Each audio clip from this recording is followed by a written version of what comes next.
Google ये सिर्फ एक शब्द नहीं है ना? ये हमारी रोज की जिंदगी का, हमारी आदतों का एक हिस्सा बन चुका है।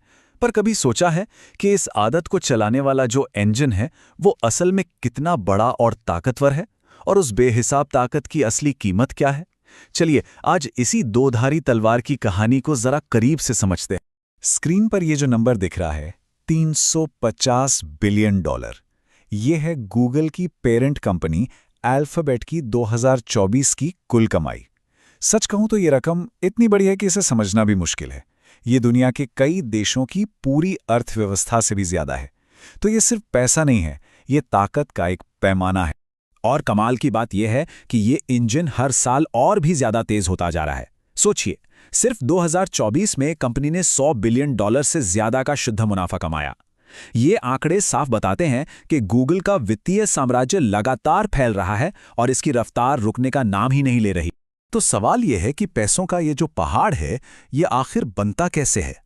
चलिए इस विशाल मशीन के एक एक पुर्जे को खोलकर देखते हैं और समझते हैं कि कौन से हिस्से सबसे ज्यादा मुनाफा कमा कर देते हैं। ये चार्ट देखिए, पूरी कहानी एकदम साफ हो जाती है। गूगल क्लाउड, यूट्यूब, एंड्रॉयड, इतने सारे बड़े बड़े प्रोडक्ट्स हैं, लेकिन आज भी इस पूरे साम्राज्य का दिल गूगल सर्च ही है। आधे से भी ज्यादा कमाई सिर्फ एक चीज से होती है, सर्च। ये वो नींव है जिस पर गूगल का इतना बड़ा महल खड़ा है। सर्च तो राजा है ही, पर दूसरे हिस्से भी तेजी से शहजादे बन रहे हैं। गूगल क्लाउड का बिजनेस तो जैसे आसमान छू रहा है, और यूट्यूब प्रीमियम जैसे सब्सक्रिप्शंस भी अब एक बहुत बड़ी ताकत बन गए हैं। और हाँ, जरा इस आखिरी पॉइंट पर गौर कीजिए, रिसर्च और डेवलपमेंट पर $150 बिलियन का निवेश। मतलब कंपनी सिर्फ आज की नहीं सोच रही, बल्कि आने वाले कल, खासकर एआई पर एक बहुत बड़ा दांव लगा रही है। लेकिन कहते हैं ना, जहां इतनी ताकत और इतना पैसा हो, उसके साथ एक साया भी चलता है।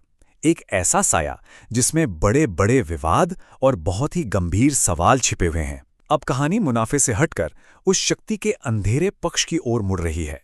ये जो टाइमलाइन है ना, ये एक पैटर्न दिखाती है।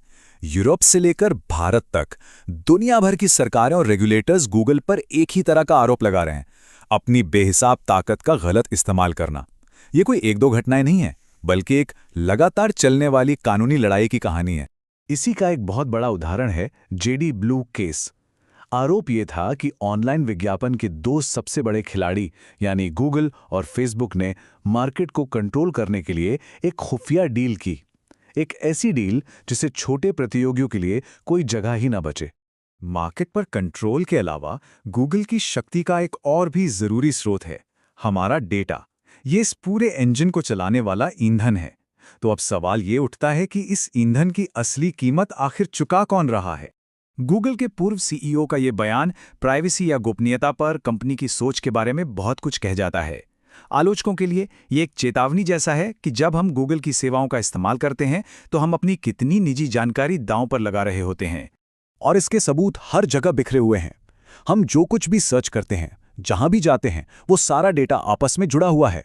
सरकारी निगरानी कार्यक्रमों में इसकी भागीदारी पर भी गंभीर सवाल उठ चुके हैं। और कभी-कभी तो इसके एल्गोरिथम्स ने ऐसी भयानक गलतियां की हैं जिनसे टेक्नोलॉजी में छिपे भेदभाव का भी पता चलता है। अच्छा, डेटा से आगे बढ़कर अब बात करते हैं सूचना पर नियंत्रण की। जब एक ही कंपनी ये तय करने लगे कि दुनिया क्या देखेगी, क्या पढ़ेगी और क्या जानेगी, तो एक सवाल उठता है, क्या वो सिर्फ जानकारी को व्यवस्थित कर रही है या फिर उसे नियंत्रित कर रही है? देखिए, एक तरफ है कंपनी का महान मिशन, सारी जानकारी को सबके लिए उपलब्ध कराना। लेकिन दूसरी तरफ है ये आलोचना कि इसके एल्गोरिदम्स हमें एक फिल्टर बबल में कैद कर देते हैं। मतलब हमें वही दिखाते हैं जिससे हम सहमत हों, और कभी-कभी तो असहज करने वाली जानकारी को सेंसर भी कर दिया जाता है। इसके कई उदाहरण सामने आए हैं, जैसे चीन में सरकारी दबाव में आकर सर्च नतीजों को फिल्टर करना या फिर यूट्यूब पर डिसलाइक बटन के आंकड़े छिपा देना। इन सभी फैसलों ने इस बहस को और तेज कर दिया है कि सुविधा और नियंत्रण के बीच की जो रेखा है वो कितनी धुंधली हो चुकी है। तो आखिर में हम खड़े कहाँ हैं? एक तरफ गूगल एक ऐसा जरूरी टूल है जो हमारी जिंदगी का एक अभिन्न अंग बन चुका है, और दूसरी तरफ ये एक ऐसी बेहिसाब ताकत है जिस पर कोई लगाम नहीं दिखती। ये एक बहुत ही नाजुक संतुलन है ना? संक्षेप में कहें तो गूगल की कहानी एक ऐसे शक्तिशाली इंजन की है जिसने हमारी दुनिया को पूरी तरह बदल कर रख दिया है। लेकिन इस तेज रोशनी के पीछे कई गंभीर नैतिक और कानूनी सवालों का अंधेरा भी मौजूद है। और अब जब यही इंजन एआई के साथ मिलकर और भी ज्यादा ताकतवर हो रहा है, तो हम सबके सामने यही सबसे बड़ा सवाल है। हम आसानी से मिलने वाली जानकारी के फायदों और एक ही जगह पर केंद्रित इतनी बड़ी शक्ति के खतरों के बीच संतुलन कैसे बनाएंगे? हमारा भविष्य शायद इसी सवाल के जवाब पर निर्भर करता है।